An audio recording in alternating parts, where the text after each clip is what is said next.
Oke, selamat malam Bang Hairudin. Selamat malam. Bang Hairudin, menanggapi pernyataan Ibtu Rudiana yang mengatakan bahwa ia siap melakukan sumpah pocong untuk membuktikan kebenaran bahwa anaknya yang telah meninggal ini, Abang sebagai seorang praktisi hukum melihatnya seperti apa? Ya, memang ada pernyataan dari Ibtu Rudiana menyampaikan bahwa dia siap sumpah pocong atau sumpah apapun itu. Cuman tidak disebutkan secara spesifik berhubungan dengan apa. Seharusnya kalau memang dia berani menyebutkan dia misalkan tidak pernah melakukan penganiayaan terhadap terpidana ke-8 termasuk yang sudah bebas sangat natal klien kami, dia harus menyampaikan secara terbuka bahwa terhadap ke-8 terpidana tersebut tidak pernah melakukan penganiayaan terhadap mereka, dan dia dalam perkara ini tidak melakukan atau mengejar pengakuan saja, padahal tidak dia sendiri atau bukti petunjuk ataupun bukti lain berhubungan dengan perkara tidak menunjukkan bahwa terpidana ini termasuk Saka Tatar adalah pelakunya, karena mereka sudah menyampaikan ketika kejadian tidak pernah berada di lokasi.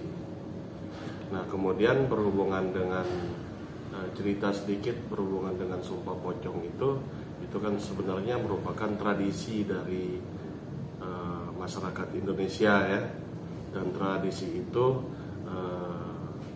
secara umum dalam Islam pun dikenal dengan sumpah mubahalah, dan sumpah mubahalah ada sumpah dalam pengadilan juga. Tapi sumpah itu memang karena sifatnya terlalu menyeramkan ya bahasanya. Misalnya ada kata-kata, kalau saya yang melakukan dan kalau saya yang berbohong maka saya akan dilaknat, menyampaikan 7 turunan apa segala macam. Nah, secara hukum kita kan agak kurang positif ya. Tapi sumpah itu di satu sisi bagus juga, agar menggali pernyataan yang sebenarnya seperti apa, karena konsekuensinya bukan berhubungan dengan hukum positif kita, tapi berhubungan dengan Allah atau Tuhan langsung. Itu perbedaannya. Memang secara hukum positif tidak dikenal sumpah pocong, akan tetapi hukum itu atau berhubungan dengan sumpah pocong ini lebih ke arah kesaksian diri sendiri dan berhubungan dengan Tuhan. Nah, itu artinya tanggung jawab langsung ke Tuhan atau Allah Subhanahu wa Ta'ala. Itu yang harus diperhatikan. Jadi kalau ditanyakan dibenarkan atau tidak, memang secara hukum positif tidak ada, tapi secara praktek dalam kehidupan itu dibenarkan. Tapi tanggung jawabnya bukan dalam arti hukum positif kita, tapi lebih ke arah tanggung jawab pribadi kepada Allah Subhanahu wa Ta'ala atau Tuhan yang Maha Esa. Seperti itu. Oke, Bang Kamarudin, gimana sih menurut Bang Kamarudin ini Ibtu Rudiana seorang aparat yang mengatakan bahwa dia siap melakukan sumpah pocong? Apakah seorang aparat pantas untuk mengucapkan itu? Sedangkan ada pembuktian di persidangan atau seperti apa yang bisa disumpah di dalam persidangan? Seperti yang saya sampaikan tadi, itu hak dari pribadi dia, karena dia kan merasa dia udah menyampaikan yang sebenarnya. Begitu juga dengan pihak, misalnya klien kami Saka Tatal menyampaikan bahwa dia tidak berada di lokasi, berarti dia tidak pernah melakukan pembunuhan. Artinya sumpah itu ya hanya berhubungan dengan kedua belah pihak saja, dan tanggung jawabnya ya terhadap Allah atau terhadap Tuhan yang Maha Esa. Gitu. Oke, Bang Hairudin, Ya. seberapa optimis sih melihat PK yang diajukan oleh Saka Tatal, apakah akan diterima, hasilnya seperti apa nanti? Ya, berhubungan dengan putusan PK, kami selaku pengacara sangat optimis bahwa Saka Tatal akan dibebaskan dan dinyatakan tidak bersalah dalam perkara pembunuhan Eki dan Bina. Hal itu senyatanya dan jelas disampaikan oleh Sakatatal sendiri karena waktu kejadian dia tidak berada di lokasi. Kemudian ada 10 nopum yang kita sampaikan, ya seperti yang disampaikan, bukti gambar yang dibantah oleh jaksa waktu itu.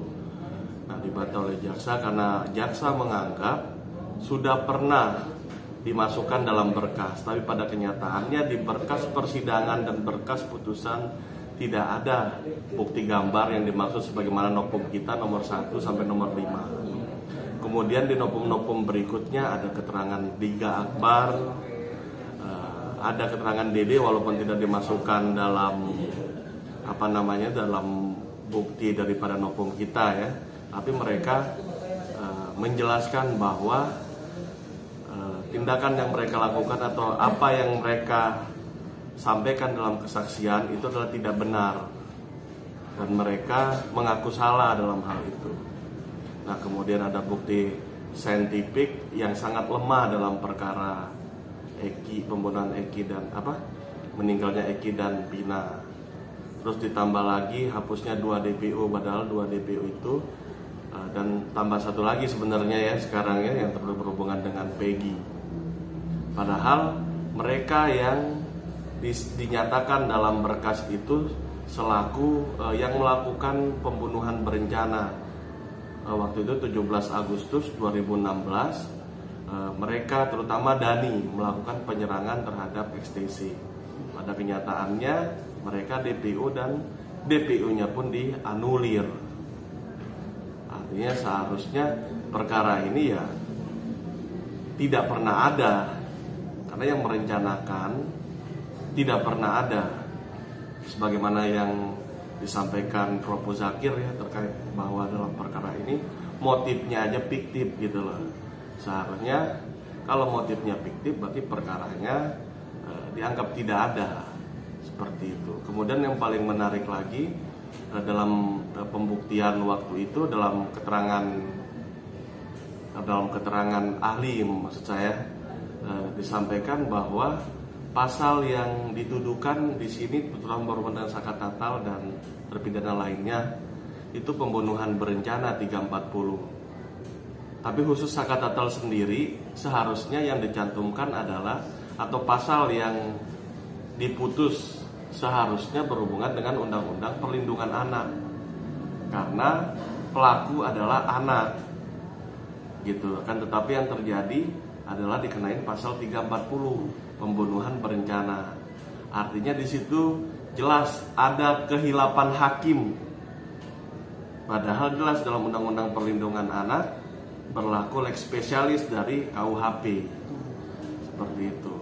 Jadi berdasarkan uraian yang saya sampaikan tadi ya, seharusnya PK dari Sakatatal nanti dikabulkan. Dan mungkin setelah itu dikabulkan kita akan meminta ganti rugi kepada pihak-pihak terkait yang telah merugikan nama baik daripada Sakatatal itu sendiri.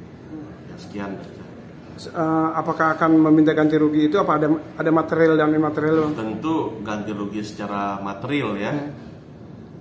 Karena berhubungan dengan material itu sangat penting sekali. Kalau dalam KUHP hanya menyebutkan ganti rugi dan rehabilitasi. Nah, ini kan dalam putusan kan memulihkan nama baik Sakatatal, itu kan rehabilitasi. Akan tetapi dalam permohonan PK tidak disebutkan ganti rugi dengan nilai tertentu, nggak ada. Tapi insya Allah setelah putusan ada rencana untuk meminta ganti rugi secara khusus.